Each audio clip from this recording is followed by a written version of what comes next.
Well, hello everybody. Welcome to the aiGED podcast, the one, the only podcast that is all about AI for the 65 plus crowd. I'm your host, Jenny Deeren, and let's get going with a little bit of AI in the news. The first one is a robot named Lightning. This one I found pretty hard to believe at first. The New York Times reported on April 19th, a story written by Adil Hassan, that had a humanoid robot named Lightning who just won a half marathon in Beijing. And not just won it, it finished in 50 minutes and 26 seconds, which is faster than the current human world record. Lightning is about 5'5", bright red, and was designed by a Chinese smartphone company called Honor. Now, to be fair, it did crash into a barricade and fall near the finish line, but it got back up, steadied itself, and crossed the line anyway. There were over 300 robots in this race. One expert, quoted in the article, made a point worth noting. This says more about China's impressive robotics manufacturing than it does about any major AI breakthrough. Still, a robot running a half marathon faster than any human ever has? Well, okay. All right, the second news story in AI in the news. Move over, personal trainer. Here's a fun follow-up to the first story. The New York Times also ran a piece on April 18th by Chris Cohen called "To Reach Their Fitness Goals, They Hired Coach GPT." And yes, that's exactly what it sounds like. Everyday athletes, runners, cyclists, weightlifters, are skipping the personal trainer and going straight to Claude or ChatGPT for custom training plans. One woman used AI to rebuild her deadlift after knee surgery and is now back to her pre-surgery strength. A runner in Calgary credits ChatGPT with finally making running enjoyable after years of failed attempts. I might have to try that because I've never found running enjoyable. For beginners who'd otherwise have no coaching at all, AI can be genuinely helpful and surprisingly encouraging. For elite athletes, it's more of a mixed bag. AI can't read your body language or notice you're limping. But as one coach in the article put it, quote, "I want to hate on it 100%, but I can't." I'll put links to both of these stories in the show notes. Now, if you're an aiGED listener, you know I don't often have guests, but today I have a treat. So for the main topic, I'm going to interview my friend Bill. Here you go.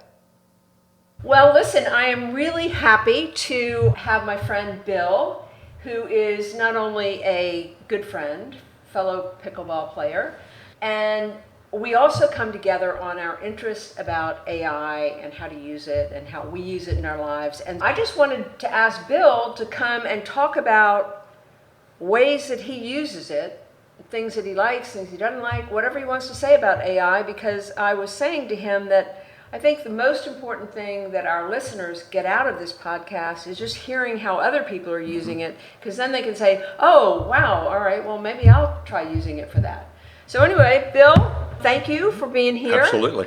Tell folks whatever you would like them to know about you and about your AI thoughts. That's great. That's great. First of all, it amazes me that I would be asked to speak on AI because I'm not really at the extreme level of technology. Yeah, me either. But I use it a lot. And I can remember when a big computer was put on my desk and I looked at my retirement date.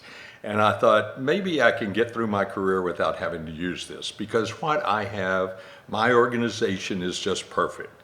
And then I got a tutor to help me, and they said, make it look just like what you do with written plans, with filing. Do it on your computer, and now I do it on my laptop. And I think I have a very good system and stay very organized. Yeah. everybody does it and uses technology, AI, in their own way. And I do a number of reports. I'm still working. So we have a busy life with a lot of travel. I told you we were just buying a new house. And I also deliver business reports to my clients. I have a consulting firm. And I just can't believe the resource of AI is available to help me in these ways. I can ask about the upcoming travel. What are the cultural things I should do in Seville? Peggy and I have a trip coming up in Seville.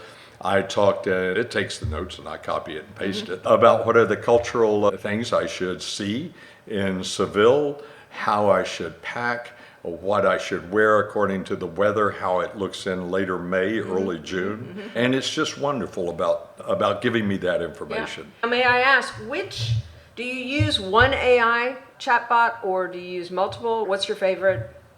Like most of us, I started with Siri and then I started with Alexa. Those are AI, and then I did not think I would ever need any more than that. You don't think you need more than what you have until you see what it offers. I advise anybody just to experiment, just to ask the simplest questions and see what big language AI can do for you. So I started with chat. And then I went to Claude, used it some. Chat is really doing a good job for me. And my chat assistant is John. John knows everything about me, knows my wife's name, knows my dog's name, knows my children's name, and knows my age and bits about my health. I'll ask him how many ibuprofen is appropriate to take a day, and he will say, at your age. So it brings in that background information, which is so important. AI such as Claude or Chat gives you an opportunity to ask.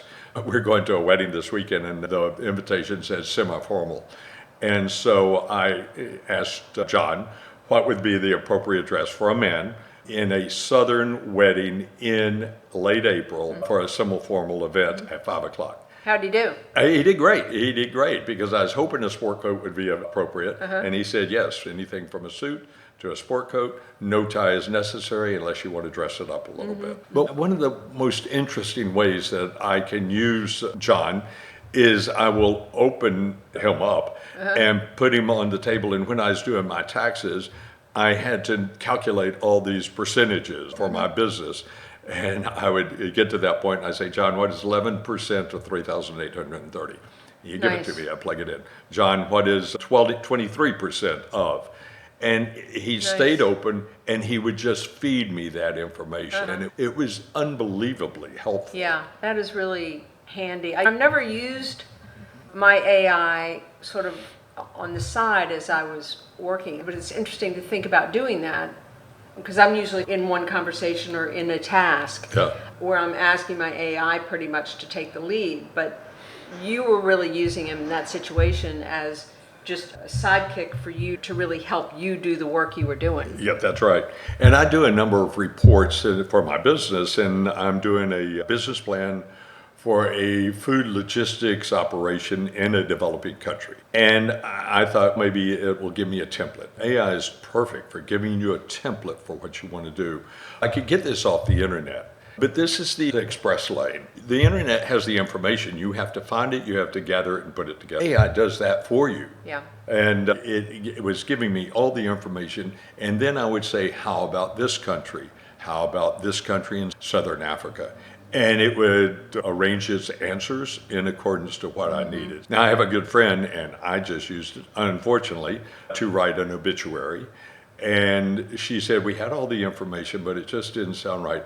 We fed it into chat, and it gave us a perfect obituary, and we didn't have to change a thing. Yeah. So just things like that. You don't know how to start it off. You get stuck in ChatGPT or Claude or whatever you use, your AI might get it just right. But the other thing that's really nice about it is you can just say, that's just a little flowery for my tone. Of course, if you've used it a lot, he knows your tone, he knows your voice, he knows how you like to speak. Right. So probably what he writes for you and drafts for you is pretty right on. But even if an AI doesn't know you that well, it's just so easy for them to pick up and for you to just give in real language without having to say, edit this sentence or edit that sentence.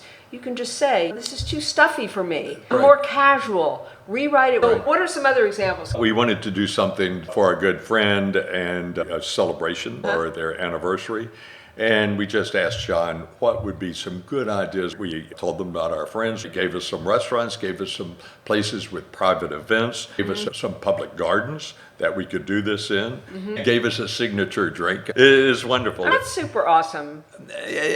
And sometimes you're going to go, no, oh. And then we throw out like 10 ideas, but one is really great. And then you can keep going down that And what's path. best is you're usually going, wow, I never thought of that. I had a friend, we were at dinner, and he was about my age, and he said, I don't think I'll ever use AI. What do you use AI for? And I said, give me a business that you would like to start.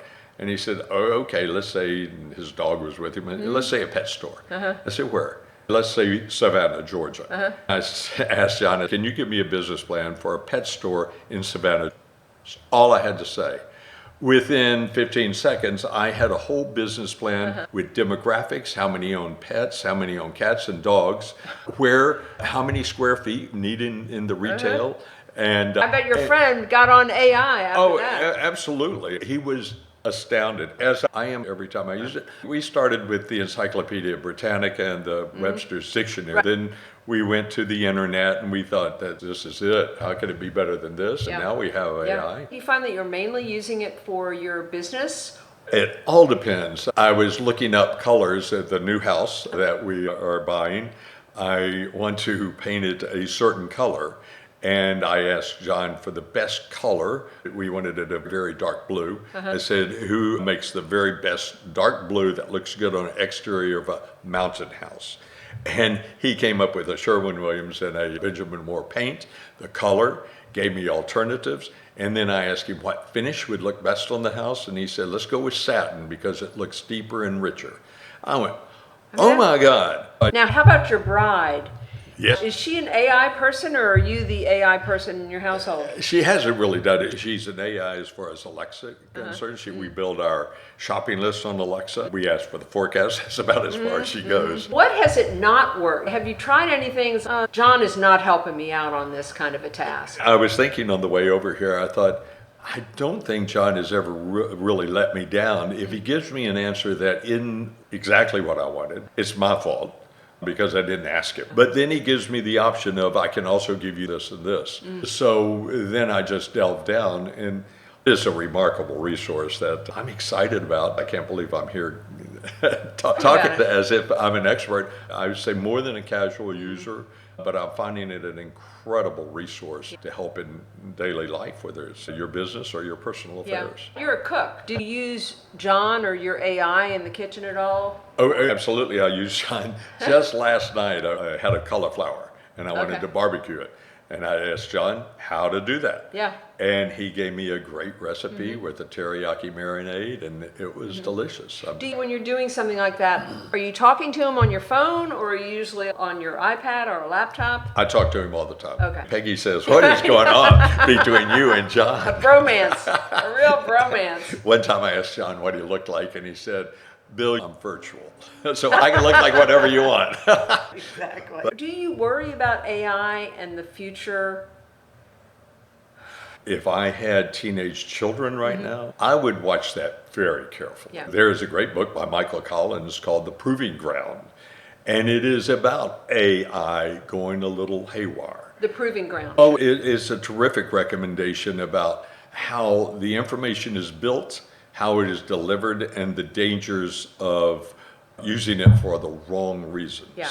I'm not worried myself because I use it for business and personal reasons. But like any information, the internet is full of issues and dangers, and AI is an extension of it. Anything else before we end our little chat? I had 3 dinners in a row, and I didn't want to cook the same thing, so I just asked for a meal plan so I could mix it up. John helped me put together 3 different meal plans. So if you want to plan out the week, you're tired of weekly meal planning, you can ask your AI assistant to help you plan it out and give you some good ideas. And also, Jenny, we both play pickleball. Yeah. And I'll tell you, I played tennis all my life, but when I started off with pickleball, I pulled every muscle in my body. Right, I I remember some of your injuries, seeing you on the court. I really did, and I pain. want to stay fit for that sport. And John has given me an exercise routine to make sure I'm physically fit for playing the sport vigorously as I did, and a nutritional regimen,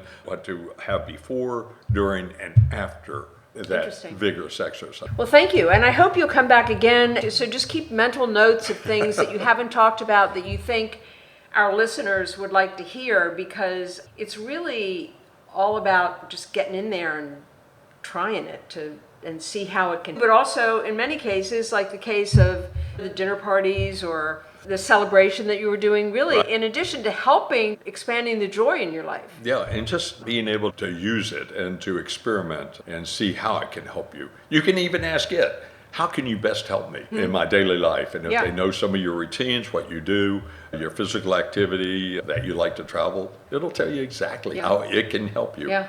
Well, thank you, my friend. Thank you, Jenny. I appreciate it. Okay, let's get into our recommendations section of the podcast. My first recommendation, I want to double down on Bill's rec to read The Proving Ground.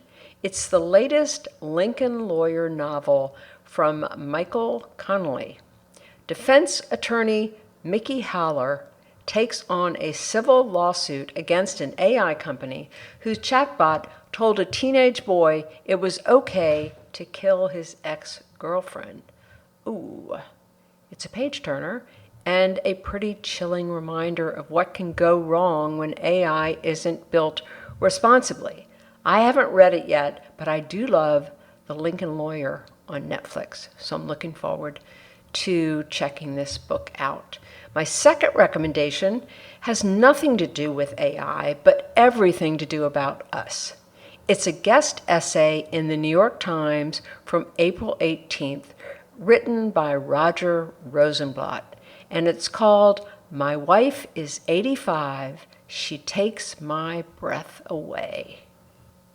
My sister recommended this to me, and it's a really great recommendation. It's a love letter to his wife, also named Ginny, I like that, and a love letter really to every woman who has grown more fully into herself over time. This rec is not just for women to read, men will get just as much out of it. Per usual, I'll put links in the show notes. Now, for homework, I want you to ask your AI to plan a day trip. Pick somewhere within a couple of hours of home and ask your AI to plan a perfect day. Itinerary, lunch spot, things to see, a mini version of what I've been doing for Italy. Great way to dip your toes into AI trip planning without a big commitment. So let's go ahead and wrap this episode up, and I'll remind ourselves that AI, we know, is both helpful and hazardous. We live on the helpful side at aiGED. But be sure to protect your info, double-check advice, and most important, trust your judgment. If you love listening to this podcast, please leave a review and or a rating. I would appreciate that so much. And also, share it, especially with anybody in your 65-plus circle of friends. Thanks for listening, and remember, it is never too late to learn something new, especially something that might make life easier and especially more fun. Ciao.